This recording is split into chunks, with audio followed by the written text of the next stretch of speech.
Bapak, Ibu, dan saudara-saudari, selamat petang. Selamat berjumpa dalam Lentera Kehidupan pada hari Jumat 13 Juni tahun 2025. Salam kasih di dalam Tuhan Yesus Kristus, kiranya kasih karunia dan damai sejahtera dari Allah Bapa kita dan dari Tuhan Yesus ada pada Bapak, Ibu, saudara-saudara sekalian.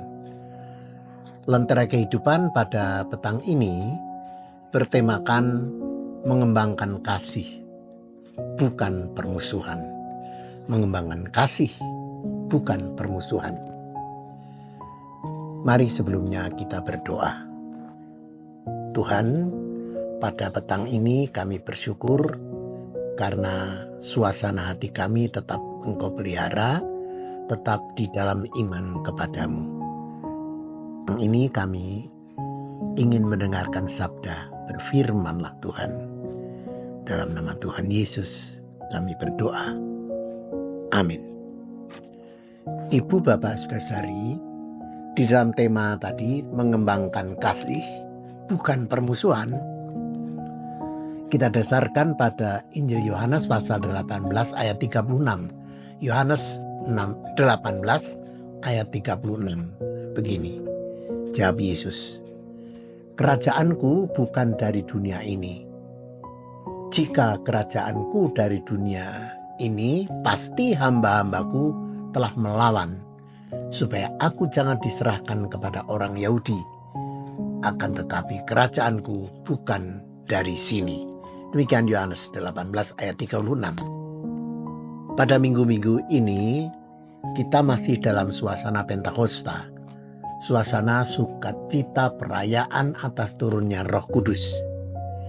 Sebab dari karya Roh itulah kita umat Kristen menjadi ada, gereja ada, juga Injil Kerajaan Allah semakin luas diberitakan. Peristiwa turunnya Roh Kudus membuktikan bahwa kuasa Tuhan Yesus Kristus hadir dan bekerja di dalam hidup setiap orang percaya. Hal itu jelas dari pernyataan Tuhan Yesus Kristus bahwa para pengikutnya tidak melawan kuasa dunia ini untuk melindungi Yesus dari ancaman siksa dan kematiannya.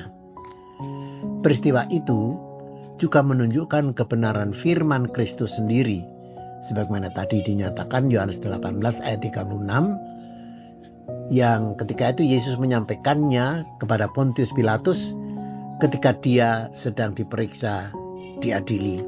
Dia bersabda, "Kerajaanku bukan dari dunia ini. Jika kerajaanku dari dunia ini, pasti hamba-hambaku telah melawan, supaya aku jangan diserahkan kepada orang Yahudi. Akan tetapi kerajaanku bukan dari sini." Bapak, Ibu, saudari, kuasa kerajaan Allah yang dibawa dan hadir di dalam dan pada diri Yesus adalah kuasa kasih. Itulah yang menjiwai hati para murid, para pengikut Yesus. Ya, dalam kuasa kerajaan Allah yang dikembangkan bukanlah perlawanan atau permusuhan, tetapi kasih. Demikian itu jugalah yang harus menjiwai hidup kita. Jika kita benar-benar berada dalam kuasa kerajaan Allah, maka kasih adalah jiwa hidup kita.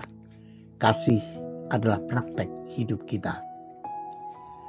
Pada kenyataannya, banyak tantangan hidup dalam keimanan kita. Bukan saja tantangan hidup pada umumnya orang-orang lain seperti kesulitan dalam bidang pekerjaan, ekonomi, relasi antar teman sekerja, ancaman keamanan, dan sebagainya. Tetapi tantangan itu terlebih karena menyangkut keimanan kita.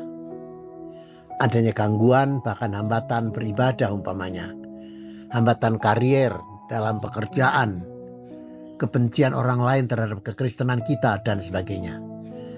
Dijiwai oleh kuasa kerajaan Allah yaitu kasih, maka merespons tantangan dan hambatan keimanan kita pun mestinya menjauhkan diri dari sikap benci dan memusuhi siapapun.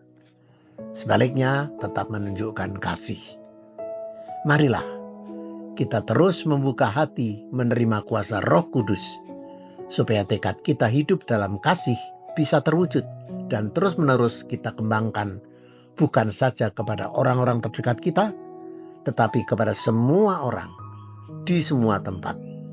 Kiranya Tuhan memberkati kita. Mari kita kembali berdoa. Terima kasih ya Tuhan atas firman-Mu pada petang ini yang menuntun kami untuk terus mengambil sikap hidup setia kepada Tuhan. Kami mengembangkan kasih, bukan permusuhan. Tuntunlah kami dalam perjalanan kami selanjutnya Tuhan. Lengkapi kami dengan kemampuan-kemampuan untuk mengembangkan kasih. Dalam nama Tuhan Yesus kami berdoa. Amin.